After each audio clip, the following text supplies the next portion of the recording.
Good afternoon, all students.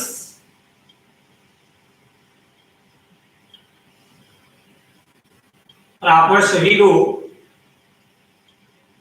अपने app के through हम लोग आज स्टडी करेंगे बर्नर थ्योरी के बारे में। अभी तक हम लोगों ने स्टडी किया है कोऑर्डिनेशन कंपाउंड में, कोऑर्डिनेशन केमिस्ट्री में एडिशन कंपाउंड क्या होते हैं, एडिशन कंपाउंड को कितने टाइप्स में डिवाइड किया गया है। तो 2 टाइप्स के थे, double short compound and complex short compound. इसके बाद डबल शॉर्ट कंपाउंड क्या है, कॉम्प्लेक्स शॉर्ट कंपाउंड क्या है, इसके बारे में स्टडी किया और इन दोनों में क्या डिफरेंट है इसके बारे में स्टडी किया। इसके बाद जो कॉम्प्लेक्स कंपाउंड है, कोऑर्डिनेशन कंपाउंड है, उसमें कुछ इंपॉर्टेंट कीज, कुछ इंपॉर्टेंट टर्मिनोलॉजी हम लोग यूज करते हैं। तो वो 5 टर्मिनोलॉजी है, उनमें से हमने स्टडी किया आयनिक स्फीयर क्या है, कोऑर्डिनेशन स्फीयर क्या है, लिगेंड्स क्या है, सेंट्रल मेटल एटम क्या है और कोऑर्डिनेशन नंबर क्या है। इसके बाद हमने स्टडी किया कि जो हमारे कॉम्प्लेक्स कंपाउंड हैं हम उनका आईयूपीएसी नेम कैसे बनाएंगे। तो फार्मूले से नेम से फार्मूला भी हमने आपको बता दिया है, ठीक है, कि किसी भी कॉम्प्लेक्स कंपाउंड के फार्मूले से उसका आईयूपीएसी नेम कैसे बनाएंगे और हमारे पास आईयूपीएसी नेम है तो नेम के द्वारा उसको फार्मूला कैसे बनाएंगे। इसके बाद जो हमारे कॉम्प्लेक्स कंपाउंड है तो उस कॉम्प्लेक्स कंपाउंड में कौन कौन सी आइसोमेरिज्म होती है। तो जो स्ट्रक्चरल आइसोमेरिज्म है उसके 6 टाइप्स थे, वो प्रत्येक टाइप्स पे हमने स्टडी किया है, चाहे वो आयोनाइजेशन आइसोमेरिज्म हो, लिंकेज आइसोमेरिज्म हो, लिगेंड आइसोमेरिज्म हो, हाइड्रेट आइसोमेरिज्म हो, पॉलीमराइजेशन आइसोमेरिज्म हो और कोऑर्डिनेशन आइसोमेरिज्म हो, ठीक है, वो हमने स्टडी किया। इसके बाद आज हम लोग उसी की नेक्स्ट हमारा टॉपिक दिया हुआ है बर्नर थ्योरी। बर्नर थ्योरी, एक साइंटिस्ट है अल्फ्रेड बर्नर। कहने का मीन्स ये कि ये थ्योरी क्यों दी गई, इस थ्योरी की हमें क्या आवश्यकता पड़ी। तो जो हमारे कॉम्प्लेक्स कंपाउंड होते हैं उन कॉम्प्लेक्स कंपाउंड का शेप क्या होगा, उसमें कौन सा हाइब्रिडाइजेशन होगा, ठीक है। तो किसी भी कॉम्प्लेक्स कंपाउंड में जो बॉन्ड है या तो आयनिक बॉन्ड हो, कोऑर्डिनेट बॉन्ड हो, जो उसमें बॉन्ड है उस बॉन्ड की नेचर को एक्सप्लेन करने के लिए अल्फ्रेड बर्नर ने एक थ्योरी दी है, वही थ्योरी है बर्नर थ्योरी। मतलब किसी भी कंपाउंड में जो बॉन्ड है, तो बॉन्ड हमने आपको बताया था कि कॉम्प्लेक्स कंपाउंड में बॉन्ड 2 टाइप्स के होते हैं, आयनिक बॉन्ड और कोऑर्डिनेट बॉन्ड। तो किसी भी कॉम्प्लेक्स कंपाउंड में जो बॉन्ड है उन बॉन्ड का नेचर कैसा है, उस कंपाउंड का शेप कैसे होगा, इसका डिटरमिनेशन करने के लिए, इसको एक्सप्लेन करने के लिए अल्फ्रेड बर्नर साइंटिस्ट ने एक थ्योरी दी और वही हुई बर्नर थ्योरी। इस बर्नर थ्योरी में अल्फ्रेड बर्नर साइंटिस्ट ने कुछ पोस्टुलेट्स के बारे में बताए हैं और वही पोस्टुलेट्स आज हम आप लोगों को बताएंगे, ठीक है। या तो वो रेफरेंस बुक हो या एनसीईआरटी बुक हो, उसमें मैक्सिमम 4 या 5 उनके पोस्टुलेट्स हैं। हम आपको प्रत्येक पोस्टुलेट्स जो उनके होते हैं आज हम विजुअल बताएंगे आपको, ठीक है। तो किसी भी कॉम्प्लेक्स कंपाउंड से रिलेटेड बर्नर थ्योरी को एक्सप्लेन करने से पहले हम लोग एक एग्जांपल लेते हैं, ठीक है। एक एग्जांपल लेते हैं, एग्जांपल लिखा हुआ है ल्यूटियो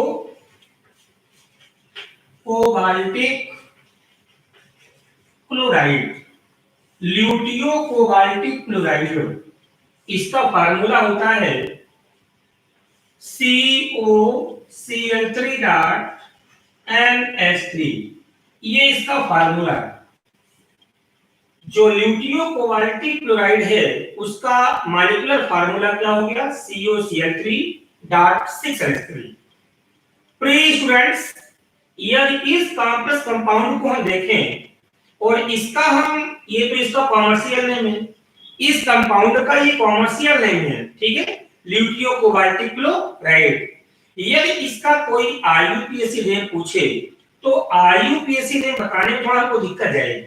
दिक्कत क्यों जाएगी? क्योंकि इसमें समझ में नहीं आ रहा है कि कौन कोऑर्डिनेशन स्फीयर के अंदर होगा, मतलब कौन लिगेंड होगा, कौन कोऑर्डिनेशन स्फीयर के बाहर होगा, आयनिक स्फीयर में होगा। केवल एक कंफर्म हो रहा है कि यदि कोबाल्ट है, यदि मेटल है, ट्रांजिशन मेटल है, तो ये सेंट्रल मेटल एटम है, ठीक है। लेकिन जो ये अमोनिया है, अमोनिया न्यूट्रल होता है, ये भी कंफर्म है कि जो हमारे आयनिक स्फीयर होते हैं लेफ्ट राइट, उसमें हमेशा पॉजिटिव नेगेटिव होते हैं। तो जो अमोनिया है, अमोनिया न्यूट्रल है, ये भी कंफर्म है कि लिगेंड होगा। क्या होगा? लिगेंड होगा। इसके बाद जो क्लोरीन है, क्लोरीन नेगेटिव होता है। जब क्लोरीन नेगेटिव होता है तो नेगेटिव तो ये लिगेंड भी हो सकता है और आयनिक स्फीयर में भी हो सकता है ना। ये जो क्लोरीन है, ये क्लोरीन हमारा नेगेटिव भी हो सकता है और साथ ही ये आयनिक स्फीयर में बाहर भी हो सकता है, ठीक है। तो जब इसका हम बनाएंगे स्ट्रक्चर, तो स्ट्रक्चर जैसे बना लेंगे तो इसके नेम को, आईयूपीएसी नेम को बताने में आसान होगा। सुनो कैसे। इसका स्ट्रक्चर है CO NH3 NH3 NH3 NH3 NH3 और ये हो गया NH3। 6 अमोनिया हो गया, 1 2 3 4 5 6 हो गया। इसके बाद ये जो क्लोरीन है, ये हमने डॉटेड लाइन क्लोरीन कर दिया, ये क्लोरीन हो गया और ये क्लोरीन हो गया, ठीक है।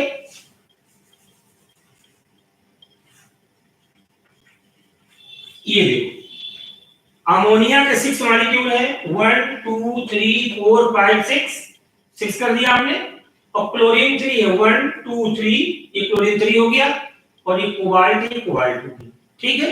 अब देखें, आप जब इसके हम पासवर्ड्स, वर्नर थ्योरी के पासवर्ड्स के बारे में बताएंगे तो आपको कंफर्म होगा कि इसका आईयूपीएसी नेम क्या हो सकता है। यदि हम इस कंपाउंड के स्ट्रक्चर को, इस कंपाउंड में प्रेजेंट बॉन्ड के नेचर को एक्सप्लेन करते हुए वर्नर थ्योरी के कुछ पासवर्ड्स बताएंगे, तो जैसे पासवर्ड्स आपको समझ में आएंगे वैसे आप इसका आईयूपीएसी नेम बता सकते हैं, ठीक है। कैसे? ठीक है, सुने क्या कि किसी भी कंपाउंड के स्ट्रक्चर और उसमें प्रेजेंट बॉन्ड के नेचर को एक्सप्लेन करने के लिए 1893 में अल्फ्रेड वर्नर साइंटिस्ट ने एक थ्योरी दी, उसे वर्नर थ्योरी कहा गया। इस थ्योरी के कुछ postulates,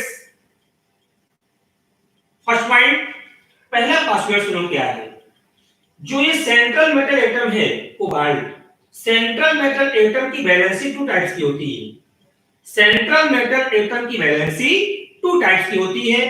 type first primary valency, type second secondary valency. मतलब किसी भी कॉम्प्लेक्स कंपाउंड में जो सेंट्रल मेटल एटम होते हैं, सेंट्रल मेटल एटम की वैलेंसी 2 टाइप्स की होती है। Type first primary valency, type second secondary valency. जो प्राइमरी वैलेंसी है हम उसको डॉटेड लाइन से इंडिकेट करते हैं। जो प्राइमरी वैलेंसी है उसको हम डॉटेड लाइन से इंडिकेट करते हैं और जो सेकेंडरी वैलेंसी होती है उसको हम सॉलिड लाइन से इंडिकेट करते हैं, ठीक है। जो हमारी प्राइमरी वैलेंसी है उसको डॉटेड लाइन से इंडिकेट करेंगे और जो हमारी सेकेंडरी वैलेंसी होगी उसको हम सॉलिड लाइन से क्या करेंगे, शो करेंगे, डिस्प्ले करेंगे, ठीक है। इसके बाद सेकंड पॉइंट फर्स्ट क्लियर हो गया ना कि मतलब अल्फ्रेड वर्नर ने किसी भी कंपाउंड, कॉम्प्लेक्स कंपाउंड से रिलेटेड कौन कौन से पासवर्ड्स दिए हैं। तो पहला पासवर्ड क्लियर हो गया। पहला पासवर्ड क्या था कि किसी भी कॉम्प्लेक्स कंपाउंड में प्रेजेंट सेंट्रल मेटल एटम की वैलेंसी 2 टाइप्स की होती है। Type first primary valency, second secondary valency. जो प्राइमरी वैलेंसी है हम उसको डॉटेड लाइन से इंडिकेट करते हैं, डॉटेड लाइन से इंडिकेट करते हैं, और जो हमारी सेकेंडरी वैलेंसी होती है उसको हम सॉलिड लाइन से इंडिकेट करते हैं, ठीक है। इसके बाद ये पहला पॉइंट हो गया। जो इसका सेकंड पोस्टुलेट है, जो सेकंड पोस्टुलेट है, जो प्राइमरी वैलेंसी होती है, प्राइमरी वैलेंसी आयोनाइजेबल होती है। जो प्राइमरी वैलेंसी है वो आयोनाइजेबल होती है, ठीक है, मतलब वो आयनों में ब्रेक हो जाती होगी। और जो सेकेंडरी वैलेंसी होती है वो नॉन आयोनाइजेबल होती है। प्राइमरी वैलेंसी आयोनाइजेबल होती है और सेकेंडरी वैलेंसी नॉन आयोनाइजेबल होती है, ठीक है। इसके बाद थर्ड पॉइंट जो है, किसी भी कॉम्प्लेक्स कंपाउंड में जो सेंट्रल मेटल एटम है, सेंट्रल मेटल एटम की सेकेंडरी वैलेंसी फिक्स होती है। सेकेंडरी वैलेंसी की जो नंबर है, जो सेकेंडरी वैलेंसी है वो डिफिनिट है, वो फिक्स है। क्यों? क्योंकि वो नॉन आयोनाइजेबल है। यदि वो नॉन आयोनाइजेबल है, वो ब्रेक नहीं होती, इसलिए सेकेंडरी वैलेंसी क्या होती है? फिक्स होती है, डिफिनिट होती है किसी भी सेंट्रल मेटल एटम की कॉम्प्लेक्स कंपाउंड में, ठीक है। इसके बाद फोर्थ पॉइंट होता है कि हम किसी भी कॉम्प्लेक्स कंपाउंड के शेप और साइज का डिटरमिनेशन, किसी भी कॉम्प्लेक्स कंपाउंड के शेप या साइज का डिटरमिनेशन हम सेकेंडरी वैलेंसी के थ्रू ही करते हैं। मतलब सेकेंडरी वैलेंसी के द्वारा हम किसी भी कंपाउंड के शेप या साइज का डिटरमिनेशन कर सकते हैं, ठीक है। इसके बाद फिफ्थ पॉइंट आएगा। फिफ्थ पॉइंट, जो सेंट्रल मेटल एटम है, सेंट्रल मेटल एटम का सैचुरेशन प्राइमरी और सेकेंडरी वैलेंसी के द्वारा ही होता है। जो सेंट्रल मेटल एटम है कोबाल्ट, इस कोबाल्ट के सैचुरेशन, इस कोबाल्ट का जो सैचुरेशन होगा वो प्राइमरी और सेकेंडरी वैलेंसी के द्वारा ही होगा, ठीक है। कहने का मीनिंग क्या हुआ कि जो कोबाल्ट है, कोबाल्ट कितने आयनिक बॉन्ड फॉर्म कर सकता है, उसमें कितने डी ऑर्बिटल वैकेंट है, मतलब कितने लिगेंड से वो कोऑर्डिनेट बॉन्ड फॉर्म कर सकता है, मतलब इसके पास कितने आयनिक बॉन्ड, कितने कोवैलेंट बॉन्ड बनाने की क्षमता होती है, कोऑर्डिनेट बॉन्ड बनाने की कैपेसिटी होती है। वो किस पर डिपेंड करेगा? सेंट्रल मेटल एटम पर डिपेंड करेगा। तो सेंट्रल मेटल एटम का जो सैचुरेशन होगा वो प्राइमरी और सेकेंडरी वैलेंसी के द्वारा ही होगा, ठीक है। तो इस तरह से हमारे कितने पॉइंट हो गए? 3 पॉइंट हो गए। इसके बाद एक पॉइंट देखो और होता है 6 पॉइंट, कि किसी भी कॉम्प्लेक्स कंपाउंड में जो सेंट्रल मेटल एटम होते हैं, सेंट्रल मेटल एटम का अट्रैक्शन फोर्स 2 टाइप का होता है, एक आयनिक स्फीयर से और एक कोऑर्डिनेशन स्फीयर से। मतलब एक आयनिक बॉन्ड के द्वारा और एक कोऑर्डिनेट बॉन्ड के द्वारा, ठीक है। तो इस तरह से यदि कोई आपसे क्वेश्चन किया कि ये बताइए कि वर्नर थ्योरी क्यों दी गई, तो आप बताओगे कि किसी भी कॉम्प्लेक्स कंपाउंड में जो उसका स्ट्रक्चर है या उसमें जो प्रेजेंट बॉन्ड है उसके नेचर को शो करने के, एक्सप्लेन करने के लिए अल्फ्रेड वर्नर ने 1893 में जो थ्योरी दी है उसे हम वर्नर थ्योरी कहते हैं। और वर्नर थ्योरी में उन्होंने कुछ पोस्टुलेट्स दिए हैं। वो पोस्टुलेट्स कौन-कौन से हैं? फर्स्ट पॉइंट, जो सेंट्रल मेटल एटम है उसकी वैलेंसी 2 टाइप्स की होती है, प्राइमरी सेकेंडरी। प्राइमरी वैलेंसी को डॉटेड लाइन से इंडिकेट करते हैं और सेकेंडरी वैलेंसी को सॉलिड लाइन से इंडिकेट करते हैं। सेकंड, जो प्राइमरी वैलेंसी है वो आयोजेबल होती है, ठीक है, लेकिन जो सेकेंडरी वैलेंसी होती है वो नॉन आयोजेबल होती है, ठीक है। थर्ड पॉइंट, जो सेकेंडरी वैलेंसी होती है वो फिक्स होती है क्योंकि वो नॉन आयोजेबल होती है। जब वो ब्रेक नहीं होती तो वो फिक्स होती है, अर्थात जो उसकी नंबर है वो डिफिनिट है, ठीक है। इसके बाद फोर्थ पॉइंट है कि हम सेकेंडरी वैलेंसी के द्वारा किसी भी कॉम्प्लेक्स कंपाउंड के शेप और साइज का डिटरमिनेशन करते हैं। वो हम आगे आपको बताएंगे, वो आगे हम आपको एग्जांपल देके और बताएंगे, ठीक है। फिफ्थ पॉइंट है कि जो सेंट्रल मेटल एटम है उसका जो सैचुरेशन है वो प्राइमरी सेकेंडरी वैलेंसी के द्वारा ही होता है। इसके बाद सेंट्रल मेटल एटम पर 2 टाइप्स का अट्रैक्शन फोर्स होता है, एक आयनिक स्फीयर के द्वारा और एक कोऑर्डिनेशन स्फीयर के द्वारा, ठीक है। अब इसको कॉपी में कैसे एक्सप्लेन करेंगे हम बता रहे हैं, आप प्रॉपर बिल्कुल ध्यान से सुनेंगे। अब लिखोगे इन 1893, जो थ्योरी है कब दी गई है? 1893 में। In 1893 Alfred Werner scientist use his theory. इसके बाद लिखेंगे the some important postulates of this theory point first पहले आप लिख देंगे कि इन 1893 उसको क्या लिखेंगे 93 Alfred Werner scientist used his theory to explain theory क्यों दी गई to explain structure and nature of bond present in complex compound किसी भी कॉम्प्लेक्स कंपाउंड के स्ट्रक्चर और प्रेजेंट बॉन्ड के नेचर को एक्सप्लेन करने के लिए तो लिख लोगे आप स्टार्ट लिखोगे in 1893 Alfred Werner used his theory to explain the structure and nature of bond present in complex compound. Some important postulates of this theory. Point first, two types of valency. Valency in central metal atom. ठीक, two types of valencies of central metal atom in complex compound. किसी भी complex compound में central metal atom की valency two types की होती है. तो two types of valency of central metal atom in complex compound. First, primary valency. Second, secondary valency. Primary valency is displayed. Primary valency is displayed by dotted line and secondary valency is displayed by solid line. पहला point complete. ठीक है, पहला point लिखोगे आप कि two types of valency of central metal atom in complex compound. Primary valency and secondary valency. Primary valency is displayed by dotted line and secondary valency is displayed by solid line. इसके बाद second point क्या बोला हमने कि जो primary valency क्या होती है आयोजेबल होती है.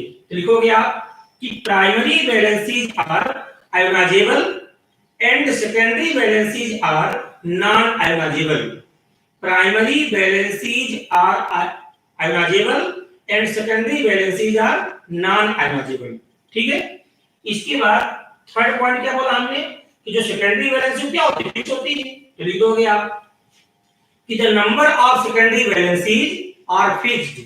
The number of secondary valencies are fixed of complex compound.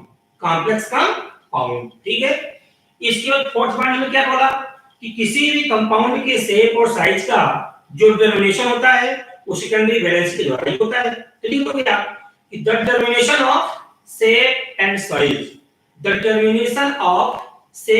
size of complex compound by secondary valencies. इसके फिफ्थ पॉइंट क्या लिखोगे कि जो सेंट्रल मेटल एटम होता है इसका सिचुएशन प्राइमरी और सेकेंडरी वैलेंसी के द्वारा होता है. तो लिख दोगे कि the situation of central metal atom arise by primary and secondary valencies. The saturation of central metal atom arise by primary and secondary valencies. इसके बाद लास्ट पॉइंट लिखोगे कि the central metal atoms are ions into two attraction force. First, ionic sphere. Second, coordination sphere. For example लिखोगे आप ल्यूटियो cobaltic chloride. इसको लिखने के बाद आप उसका मॉलिक्यूल फार्मूला लिखेंगे और फार्मूला लिखने के बाद आप ये बनाएंगे. ठीक, और जब आप ये बना लेंगे और इसके पासवर्ड्स आप क्लियर कर लिए तो इसका नेम बता सकते हैं. नेम कैसे बताने में देखो CO ये सेंट्रल एटम हो गया. अमोनिया न्यूट्रल है ये कन्फर्म में लिगेंड होगा. NH3 का हो गया बोलो क्या होल 6. इसके बाद जो क्लोरीन है क्लोरीन को हमने शो किया है डॉटेड लाइन से. ये जो डॉटेड लाइन से है तो कन्फर्म में क्या होगा बाहर होगा वो आयनिक स्फीयर में होगा. तो ये बोलो क्या होगा Cl3 हो गया. अब इसका नेम बना लोगे आप hexa amine cobalt third chloride. Hexa amine cobalt third chloride. Perfect. इसके बाद उसका नेम ये लिख दोगे. ठीक, इतना लिखने के बाद आपका जो आंसर है वो कंप्लीट हो गया. लेकिन जो अल्फ्रेड वर्नर है उन्होंने एक इस पर और एक्सपेरिमेंट किया है। एक्सपेरिमेंट क्या किए हैं? एक्सपेरिमेंट ये किए वो कि जब इस कॉम्प्लेक्स कंपाउंड में उन्होंने कंसंट्रेट सल्फ्यूरिक एसिड को मिलाया और मिलाने के बाद उन्होंने हीट किया तो देखा कि जो क्लोरीन है वो क्लोरीन हाइड्रोक्लोरिक अम्ल के रूप में निकल जाता है, HCl एसिड रूप में निकल जाता है। जब इस कंपाउंड में कंसंट्रेट H2SO4 को मिलाकर हीट करते हैं तो जो क्लोरीन एटम है वो हाइड्रोक्लोरिक एसिड के रूप में बाहर निकल जाता है। क्यों? क्योंकि जो क्लोरीन है वो आणविक बॉन्ड से बॉन्डेड है, अर्थात वो एल्जेबल है, अर्थात जब वो एल्जेबल है ब्रेक हो जाता है इसलिए वो HCl फॉर्म कर लिया।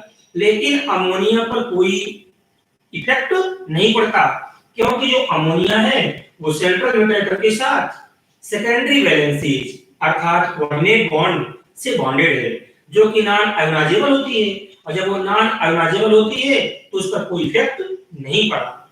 इसके बाद उन्होंने सेकंड एक्सपेरिमेंट में क्या किया, इसमें कंसंट्रेट HCl मिलाकर के हीट किया, और जब कंसंट्रेट HCl मिलाकर के हीट किया तब भी उन्होंने देखा कि अमोनिया पर कोई इफेक्ट नहीं पड़ रहा है, अर्थात जो अमोनिया है वो सेंट्रल मेटल एटम के साथ कोऑर्डिनेट बॉन्ड से बॉन्डेड है, अर्थात नॉन आयोनाइजेबल है, इसलिए इस पर कोई इफेक्ट नहीं पड़ रहा।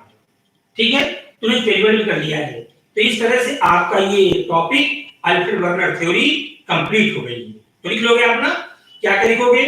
इसी आ ही गया, explain the Werner theory with example, तो आप बिल्कुल इधर लिख लोगे।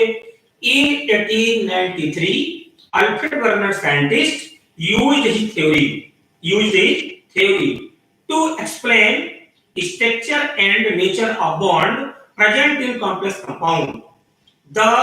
Some important postulates of this theory: point first, two types of valencies of central metal atom in complex compound: primary valencies and secondary valencies. Primary valence is displayed by dotted line and secondary valencies is displayed by solid line.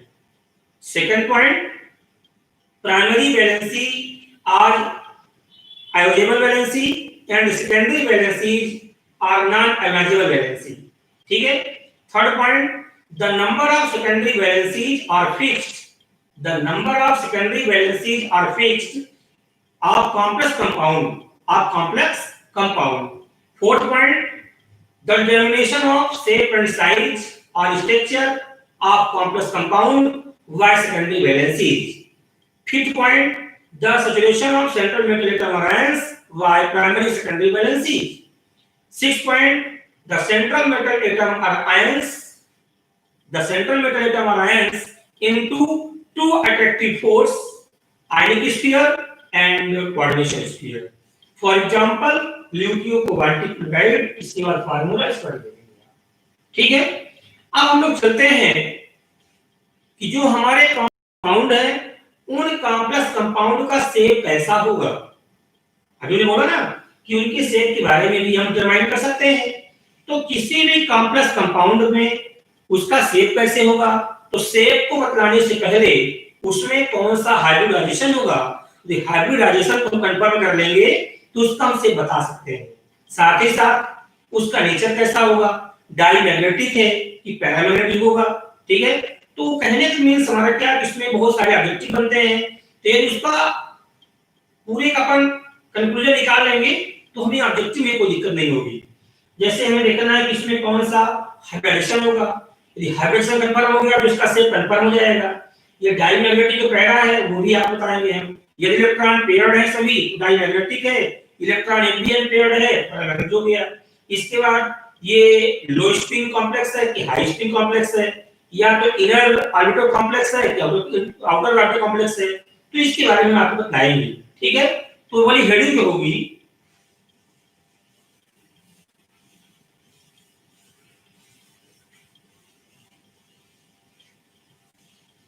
अगली heading है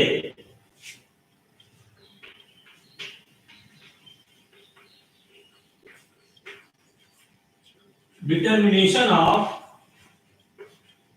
shape of complex compound. Complex compound, ठीक है। Y valence bond theory, ठीक है। मतलब जो valence bond theory होती है आपने पढ़ाई 11th क्लास में, बैलेंस बॉन्ड थ्योरी का भी कुछ यूजेज हम यहाँ करेंगे, और जब उसका यूज हम यहाँ करेंगे तो उसका जो शेप और साइज जो स्ट्रक्चर है वो ज्यादा कंफर्म होगा, ज्यादा क्लियर होगा, ठीक है। तो हमने हेडिंग क्या दिया है, determination of shape of complex compound by valence bond theory. Valence bond theory के द्वारा किसी भी कॉम्प्लेक्स कंपाउंड के शेप और साइज का निर्धारण कैसे करेंगे, ठीक है। तो डियर स्टूडेंट्स, अपने सिलेबस में हालांकि हम आपको पूरी चीज सिखाएंगे, चाहे उसकी कोऑर्डिनेशन नंबर 1 हो, 2 हो, 3 हो, 4 हो, 5 हो, 6 हो, 7 हो, कुछ भी हो, लेकिन अपने सिलेबस में केवल 2 ही दिया हुआ है, ऐसे कॉम्प्लेक्स कंपाउंड जिनकी कोऑर्डिनेशन नंबर 4 हो, अथवा ऐसे कॉम्प्लेक्स कंपाउंड जिसकी कोऑर्डिनेशन नंबर 6 हो। यदि कोऑर्डिनेशन नंबर 4 और 6 है तो हम उसके शेप और साइज का डिटरमिनेशन कर सकते हैं। अपने एनसीईआरटी सिलेबस में ये 2 ही केवल दिया हुआ है, जिनका कोऑर्डिनेशन नंबर क्या हो, या तो 4 हो या तो क्या बोलो 6 हो। तो आप इसमें कर सकते हो ए बी। हम आपको दोनों एग्जांपल दे रहे हैं, ठीक है ना। तो पहला है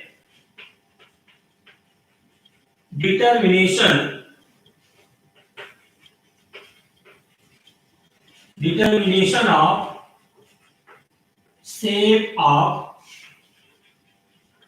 complex compound with coordination number 4, ठीक है। मतलब यदि कोऑर्डिनेशन नंबर 4 है तो उस कॉम्प्लेक्स कंपाउंड के शेप का डिटरमिनेशन कैसे करेंगे, ठीक है। तो determination of shape of complex compound which coordination number क्या हो गया 4। ऐसे 4 का पढ़ेंगे, फिर इसका आगे बोलो 6 का आएंगे, लेकिन पहले हम 4 का ही देख लेते हैं, ठीक। लेकिन प्रयास ये करेंगे कि आपको चाहे कोऑर्डिनेशन नंबर 4 हो, 5 हो, 6 हो, 7 कुछ भी हो, हम आपको एक ट्रिक सिखाएंगे, ट्रिक बतलाएंगे और उसके थ्रू आपको निकालना सिखाएंगे, तो थोड़ा सा ज्यादा इजी लगेगा, ठीक है। हम एग्जांपल लेते हैं, लिखा हुआ है NiCl का होल 4 2 नेगेटिव, ये कंपाउंड लिखा हुआ है NiCl का होल 4 2 नेगेटिव।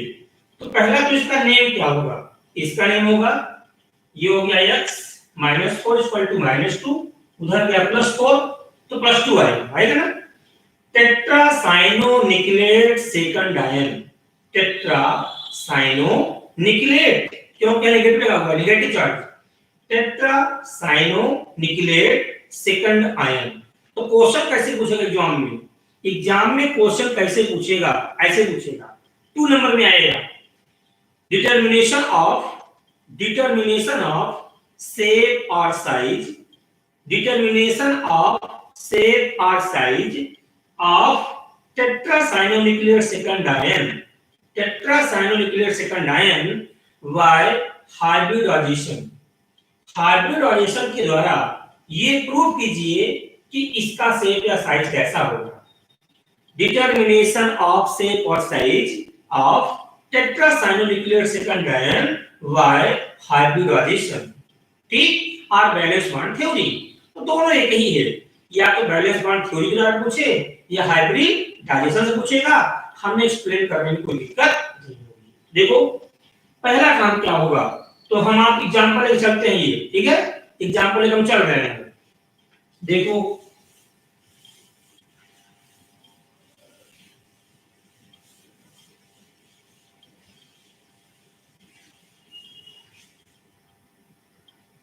एग्जांपल है NiCl का होल 4 क्या है 2 नेगेटिव। तो सुनो पहला का हमारा ये होगा डियर स्टूडेंट्स कि जो इसमें सेंट्रल मेटल एटम है, जो सेंट्रल मेटल एटम है उसकी ऑक्सीडेशन नंबर क्या होगी। तो जो सेंट्रल मेटल एटम Na है निकिल है, तो निकिल की ऑक्सीडेशन नंबर क्या होगी, Ni2 पॉजिटिव होगी। क्या होगी, Ni2 पॉजिटिव। मतलब देखो ऐसे, ये NiHX हो गया, Cl का -1 तो ये 4 तो -4 इक्वल टू ये पावर -2 लगा हुआ है, तो x इक्वल टू हो गया -2 + 4, x इक्वल टू बोलो क्या हो गया +2 हो गया। ठीक है, ये कॉम्प्लेक्स कंपाउंड है। इस कंपाउंड में जो सेंट्रल मेटल एटम निकिल है, निकिल की ऑक्सीडेशन नंबर, ऑक्सीडेशन बोलो क्या होगी 2 पॉजिटिव होगी, +2 होगी। ठीक है, +2 होगी। अब चलो, जब +2 हुई तो निकिल का जो एटॉमिक नंबर है कितना होता है, एटॉमिक नंबर 20 होता है, तो 20th में 2 लेस कर दो, तो 20 क्या होगा 6 होगा, तो ये हो गया 26 हो गया। जो निकिल है, निकिल का एटॉमिक नंबर होता है 28। अब इस पर Ni2 पॉजिटिव है, निकिल 2 पॉजिटिव है, तो 2 इलेक्ट्रॉन इसमें क्या हो जाएंगे, लेस हो जाएंगे। जब लेस होंगे तो क्या होगा 26 हो गया। अभी 26 हुआ, इसके बाद इसका क्या करेंगे, वो इलेक्ट्रॉनिक कॉन्फ़िगरेशन करेंगे। लेकिन एक काम करेंगे, आज यहाँ पर ही क्लास भर करना है, जो हमारी हिंदी मीडियम क्लास है। अब इसके बारे में मैं आपको जस्ट इसके आगे मतलब कल स्टार्ट करेंगे कि किसी भी कंपाउंड के शेप और साइज का डिटरमिनेशन कैसे करते हैं, बैलेंस क्वांटिटी थ्योरी के द्वारा या तो हाइब्रिडाइजेशन के द्वारा। तो उसके बारे में है हम कल आपको डिटेल से बताएंगे। ठीक है, किसी को दिक्कत तो नहीं। तो इस तरह से आज हमने जो पढ़ा है वर्नर थ्योरी के बारे में डिटेल्स पढ़ा हमने, तो उसमें कोई आपको दिक्कत होगी तो आप बिल्कुल कंफर्म कर लो। ठीक है, सभी को हमारी ओर से थैंक यू।